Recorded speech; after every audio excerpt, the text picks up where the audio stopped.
ये कहानी एक ऐसे आदमी की है जिसने वो कारनामा कर दिखाया जो कोई सोच भी नहीं सकता था। मूवी की शुरुआत में हमें एंडी डिफरिन नाम के एक आदमी को दिखाया जाता है जो कि एक बहुत बड़ा बैंकर होता है। जज उसे उसकी वाइफ और उसके वाइफ के लवर के मर्डर के इल्जाम में उसे उम्र कैद की सजा सुनाता है और सजा के बाद उसे एक ऐसी जेल में भेजा जाता है जहाँ से आज तक कोई कैदी भी भाग नहीं सका। इस जेल का नाम होता है शॉशैंक रिडेम्पशन। इस जेल में ऐसे ऐसे कैदी होते हैं जिन्होंने अपनी पूरी जिंदगी इस जेल में बिता दी होती है। जब वो उस जेल में आए थे तब बाहर की जिंदगी अलग थी और अब बाहर की दुनिया पूरी तरह से बदल चुकी है। साथ ही यहाँ पर कायदे और कानून बहुत सख्त होते हैं। अगर कोई गलती करता है या जेल से भागने की कोशिश करता है तो उसे बहुत बुरे तरीके से मारा जाता है। एंडी बहुत दिनों तक किसी से कोई बात नहीं करता। एक दिन वो यहाँ पर एक कैदी से मिलता है जिसका नाम होता है रेड। रेड इस जेल में बाहर से किसी भी तरह की चीज को प्रोवाइड कर सकता है। उसे इस जेल में पूरे 20 साल हो चुके हैं। एंडी रेड से कहता है कि उसे हथौड़ी और उसे एक एक्ट्रेस का बहुत बड़ा पोस्टर चाहिए। रेड एंडी से पूछता है कि क्या तुम उस हथौड़ी से जेल में सुरंग बनाना चाहते हो। एंडी कहता है कि जब वो हथौड़ी आएगी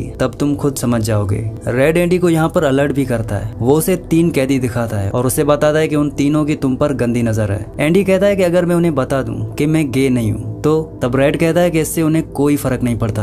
एंडी के कहने पर वो उसके लिए हथौड़ी मंगवा लेता है और जब वो हथौड़ी देखता है तो वो मन ही मन में सोचता है कि इस हथौड़ी से जेल में सुरंग बनाने में तो 600 साल लग जाएंगे। असल में एंडी को पत्थर तराशने का शौक होता है और इसीलिए उसने ये हथौड़ी मंगवाई होती है। एंडी तक इस हथौड़ी को पहुंचाया जाता है। अब कुछ दिनों के बाद वो 3 लोग जिनकी नजर एंडी पर गंदी होती है वो उसे मौका देखकर पकड़ लेते हैं और वो उसको फिजिकली टॉर्चर करते हैं। ये सिलसिला अगले 2 साल तक इसी तरह से चलता रहता है। एंडी ने कभी भी इसकी किसी से कोई शिकायत नहीं की। उसकी बॉडी पर हमेशा जख्मों के निशान रहते हैं और चेहरे पर एक अजीब सी खामोशी। एक दिन छत की मरम्मत करने के लिए कुछ कैदियों को चुना जाता है जिसमें रेड और एंडी भी होते हैं। यहाँ पर इनका जो इंचार्ज होता है जिसका नाम हेडली है, हेडली थोड़ा परेशान होता है और अपने साथियों को बताता है कि मेरे भाई ने मेरे नाम $30,000 किए हैं लेकिन इसका कोई फायदा नहीं क्योंकि सारा का सारा पैसा सरकार को टैक्स के रूप में चला जाएगा। एंडी और उसके साथी भी ये बात सुन रहे होते हैं। तब एंडी हेडली के पास जाता है और उसे पूछता है क्या तुम अपनी वाइफ पर यकीन करते हो। ये बात सुनते ही हेडली को गुस्सा आ जाता है और वो उसे पकड़कर छत के किनारे ले जाता है लेकिन इससे पहले कि वो उसे नीचे फेंकता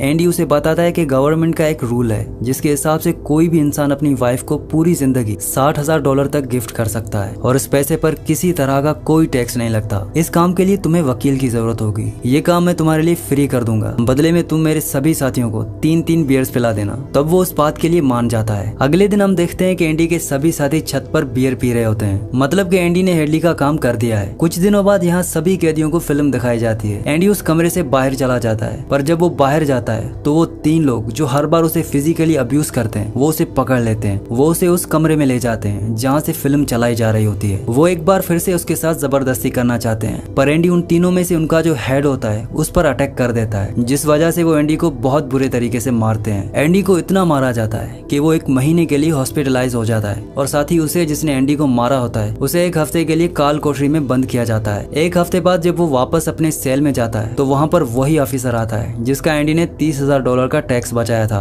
वो ऑफिसर उसको इतनी बुरी तरह से मारता है कि वो हमेशा के लिए अपाहिज हो जाता है। अब कुछ दिनों के बाद जेल का जो वार्डन होता है वो एंडी के सेल में आता है और उसके सेल की तलाशी करवाता है। असल में तलाशी एक बहाना होता है। उसके ऑफिसर ने उसे बताया होता है कि एंडी ने किस तरह से उसके $30,000 का टैक्स बचाया, इसीलिए वो एंडी से मिलना चाहता है। एंडी के हाथ में बाइबल होती है जिसे वो ले लेता है। उसे भी बाइबल पर बहुत यकीन है। एंडी के सेल के अंदर बहुत सारे एक्ट्रेस की फोटो होती है और साथ ही एक एक्ट्रेस का बहुत बड़ा पोस्टर भी होता है। वार्डन कहता है कि वैसे तो मैं अलाउ नहीं करता पर कभी कभी इसे नजरअंदाज किया जा सकता है। अब सबसे हैरानी की बात ये होती है कि वार्डन को वो हथौड़ी नहीं मिलती जो एंडी ने रेड से मंगवाई थी। वार्डन यहाँ से निकल जाता है और कुछ ही देर बाद वो लौट आता है और उसके हाथ में जो एंडी की बाइबल होती है वो उसे लौटाते हुए कहता है कि सुकून इसी में है। वार्डन एंडी से काफी इम्प्रेस होता है, इसीलिए वो उसे अपनी ऑफिस में बुलाता है और उसे असिस्टेंट लाइब्रेरियन बना देता है। लाइब्रेरी में एक बूढ़ा आदमी होता है जो कि कई सालों से लाइब्रेरी को संभाल रहा है और एंडी को उसके अंडर काम करना है। साथ ही यहाँ पर एंडी दूसरे ऑफिसर की ITR भरना शुरू कर देता है। अब जैसे जैसे साल गुजरते हैं एंडी के पास काम बढ़ता ही चला जाता है और उसे एक असिस्टेंट की जरूरत पड़ती है और वो अपना असिस्टेंट अपने सबसे अच्छे दोस्त को जिसका नाम रेड है उसे बनाता है। अब धीरे धीरे इसी तरह से वक्त गुजरता है और एक दिन लाइब्रेरियन जिसके अंडर एंडी काम करता है वो एक आदमी के गर्दन पर चाकू रख देता है।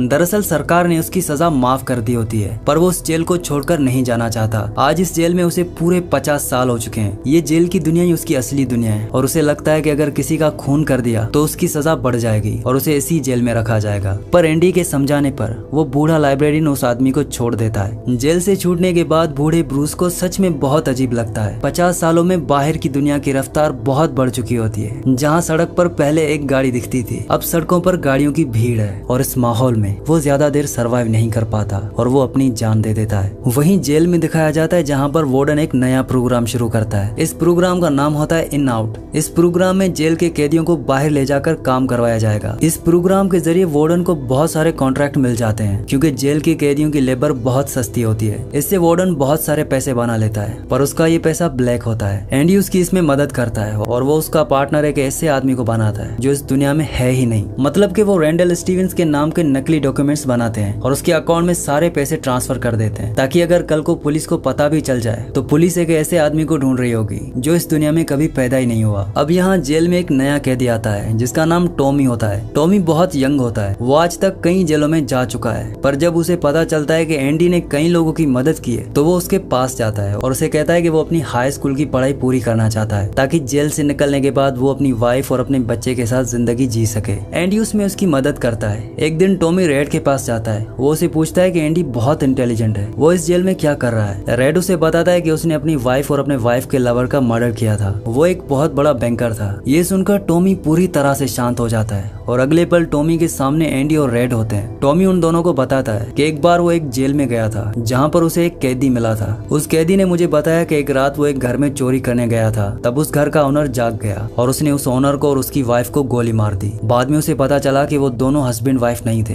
बल्कि वो दोनों लवर थे। वो औरत एक बड़े बैंकर की वाइफ थी और बैंकर को उसकी वाइफ और उसकी वाइफ के लवर के मर्डर के इल्जाम में गिरफ्तार कर लिया गया। यहाँ हमें पता चलता है कि एंडी बेगुनाह था। ये सब जानने के बाद एंडी वार्डन के पास जाता है, पर वार्डन जानबूझकर उसकी बातों पर यकीन नहीं करता क्योंकि एंडी वो इंसान है जो उसके काले पैसों को व्हाइट में बदलता है। वो उसके सारे राज जानता है। एंडी इनडायरेक्टली उसे धमकी देता है कि मैं तुम्हारे काले पैसों के बारे में किसी को नहीं बताऊंगा। इस बात से वार्डन को गुस्सा आ जाता है और वो एंडी को 1 महीने के लिए काल कोठरी में डाल देता है और साथ ही टॉमी जिसकी गवाही से एंडी फ्री हो सकता है, वार्डन उसे गोली मरवा देता है। इसके बाद वो एंडी के पास जाता है और उसे बताता है कि टॉमी ने भागने की कोशिश की थी, इसीलिए उसे गोली मार दी गई। एंडी जानता है कि वार्डन झूठ बोल रहा है। वो कहता है कि आज के बाद मैं तुम्हारा काम कभी नहीं करूंगा। वार्डन कहता है इसे 1 महीना और काल कोठरी में रखो। असल में आज तक किसी को भी इतने लंबे टाइम तक काल कोठरी में नहीं रखा गया होता जितना कि एंडी को रखा गया होता है। अब काल कोठरी में पूरे 2 महीने गुजारने के बाद जब एंडी बाहर आता है तो रेड उसके पास आता है। एंडी रेड से पूछता है कि क्या तुम कभी इस जेल से बाहर निकल पाओगे। रेड कहता है कि शायद जब मैं बहुत बूढ़ा हो जाऊं और मेरा दिमाग काम करना छोड़ दे तब।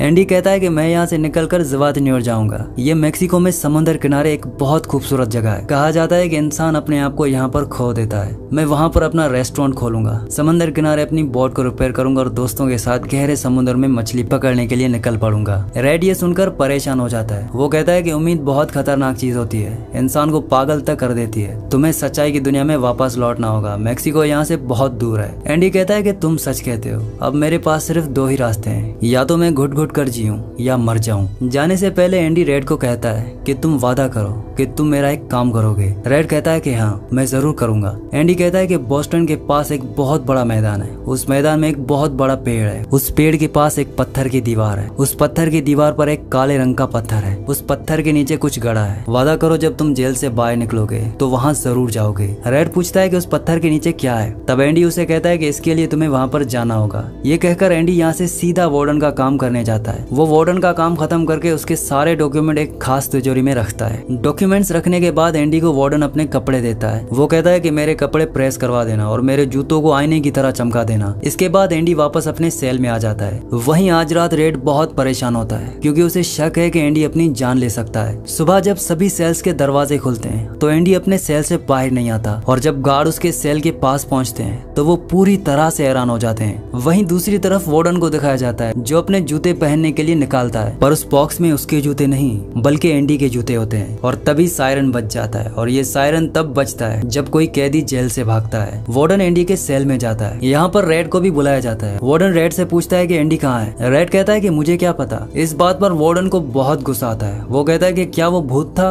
जो रातों रात यहाँ से गायब हो गया और पीछे छोड़ गया ये पत्थर और दीवार पर ये बेहुदा तस्वीर। उसके हाथ में जो पत्थर होते हैं वो रेड की तरफ फेंकना शुरू कर देता है। तब एक पत्थर वो उस पोस्टर पर भी मारता है जो दीवार पर लगा होता है, जिससे वो पत्थर उसके आर पार हो जाता है। और जब वार्डन उसके अंदर हाथ डालता है तो देखता है कि एंडी ने वहाँ पर एक बहुत बड़ी सुरंग बना रखी होती है, जिसे देखकर ये सब हैरान हो जाते हैं क्योंकि ये दीवार बहुत मजबूत होती है। बिना मशीन के इस दीवार पर सुरंग बनाना इम्पॉसिबल है, पर एंडी इम्पॉसिबल को भी पॉसिबल बनाकर यहाँ से भाग गया होता है। इसके बाद सभी गार्ड्स उस तरफ जाते हैं जहाँ से एंडी बाहर निकला था। वहाँ पर उन्हें एंडी के पुराने कपड़े, एक साबुन, एक कंघी और वो हथौड़ी जो एंडी ने रेड से मंगवाई थी वो मिलती है। यही वो छोटी सी हथौड़ी होती है जिससे पिछले 20 सालों से एंडी जेल में अपने सेल की दीवार पर सुरंग बना रहा था। साथ ही दीवार से जो भी मट्टी निकलती थी वो उसे अपनी जेब में रखकर ग्राउंड में फैला देता था। एंडी ने आखिरी बार जब वार्डन का काम किया था तो वो वार्डन की ब्लैक मनी के सारे डॉक्यूमेंट्स अपने पास रख लेता है, और उसके पास जो उसकी बाइबल होती है वो उसे वार्डन की तिजोरी में रख देता है, और वार्डन को इस बात का पता नहीं चलता। साथ ही वार्डन ने अपने कपड़े जो उसे प्रेस करने के लिए दिए थे, एंडी उन कपड़ों को अपने कपड़ों के अंदर पहन लेता है। साथ ही उसके जूते जो वार्डन ने उसे पॉलिश करने के लिए दिए होते हैं, एंडी उन्हें पहनकर यहाँ से निकल जाता है। रात को जैसे ही सारी लाइट्स बंद होती है, एंडी उस सुरंग से बाहर निकलता है। इसके बाद वो एक गटर का पाइप तोड़ता है और उस गटर के पाइप से रेंगता हुआ उस जेल से, जिस जेल से कोई भी कैदी आज तक नहीं भागा,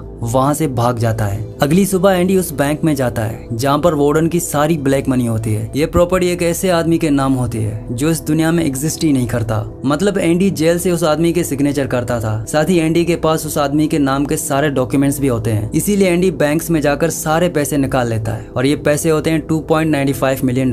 यानी कि एंडी ना सिर्फ आजाद हो गया बल्कि वो बहुत अमीर भी हो गया है। एंडी के पास वार्डन के खिलाफ सारे डॉक्यूमेंट्स होते हैं जो वो प्रेस को भिजवा देता है। अगली सुबह ये खबर अखबार में फैल जाती है, और जब वार्डन तिजोरी खोलता है तो उसमें उसके डॉक्यूमेंट्स नहीं बल्कि बाइबल होती है। बाइबल के पहले पेज पर एंडी ने लिखा होता है कि तुमने सही कहा था, आजादी इसी में है। और जब वार्डन पेज पलटता है तो उस पर हथौड़ी की डिजाइन बनी होती है। मतलब कि एंडी ने बाइबल को हथौड़ी की शेप में काटकर एक सांचा बनाया होता है जिसके अंदर वो अपनी हथौड़ी छुपाया करता था। और आज से 20 साल पहले जब वार्डन पहली बार एंडी के सेल में गया था तो उसने एंडी की बाइबल उसके हाथ से लेकर वापस लौटा दी थी, और उस वक्त भी वो हथौड़ी इसी बाइबल के अंदर थी। अब वार्डन का पूरा चिट्ठा खुल चुका है। पुलिस उसे गिरफ्तार करने के लिए आ रही होती है, पर इससे पहले कि उसे पुलिस गिरफ्तार करती, वार्डन अपने आप को गोली मार देता है। अब कुछ टाइम गुजरने के बाद एंडी के दोस्त रेड की सजा को भी माफ कर दिया जाता है। उसे एक नौकरी दिलाई जाती है, पर बाहर की दुनिया में रेड का दिल बिल्कुल भी नहीं लगता क्योंकि उसने अपनी जिंदगी के 40 साल जेल में गुजारे थे। रेड उसी कमरे में रहता है जहाँ पर लाइब्रेरियन बूढ़ा आदमी रहता था, और रेड भी अपनी जान देना चाहता है। तभी उसे अपना वो वादा याद आता है जो उसने एंडी से किया था, और वो उस जगह पर जाता है जो उसे एंडी ने बताई थी, जहाँ पर एक बहुत बड़ा पेड़ होता है, साथ ही पत्थरों की दीवार भी होती है, और दीवार पर एक काला पत्थर रखा होता है। जब वो उस पत्थर को उठाता है तो उसके नीचे एक बॉक्स होता है। उस बॉक्स के अंदर कुछ पैसे और एक लेटर होता है। यह लेटर एंडी का होता है। उस लेटर में लिखा होता है कि तुम्हें जगह का नाम याद है जो मैंने तुम्हें जेल में बताई थी। तब रेड कहता है ज़वाटिन्योर। एंडी उसे कहता है कि तुम उस जगह पर आ जाओ, मैं तुम्हारा इंतजार कर रहा हूँ। इसके आगे एंडी ने लिखा होता है कि उम्मीद अच्छी चीज होती है, बल्कि सभी अच्छी चीजों में सबसे अच्छी चीज है, और अच्छी चीज कभी नहीं मरती। इसके बाद वो उस जगह पहुंच जाता है, और जब वो समंदर के किनारे जाता है तो देखता है कि एंडी अपनी बोट ठीक कर रहा होता है। ये जगह, ये सब कुछ एंडी का वो सपना था जो उसने जेल में रेड से शेयर किया था। और रेड ने कहा था कि उम्मीद अच्छी नहीं होती, उम्मीद इंसान को पागल तक कर देती है, पर हकीकत तो ये है कि उम्मीद शायद इस दुनिया की सबसे अच्छी चीज है, जिसकी बदौलत एंडी ने ना सिर्फ 20 सालों में सुरंग बनाई, बल्कि उसने वो सब कुछ पा लिया होता है जो वो अपनी जिंदगी में पाना चाहता था। इसीलिए हमें किसी भी चीज के लिए उम्मीद नहीं छोड़नी चाहिए, क्योंकि उम्मीद पर दुनिया कायम है। और इसी के साथ इस मूवी का एंड हो जाता है। ये मूवी हॉलीवुड की all time highest rating movie है। अगली कहानी आप किस मूवी पर सुनना चाहते हैं मुझे नीचे कमेंट्स में जरूर बताना। तो आई होप कि ये वीडियो आपको पसंद आई होगी। अगर ये वीडियो आपको पसंद आए हो तो मेक श्योर कि इस वीडियो को लाइक कर देना, और मजीद ऐसी वीडियोस देखने के लिए हमारे चैनल को सब्सक्राइब कर देना।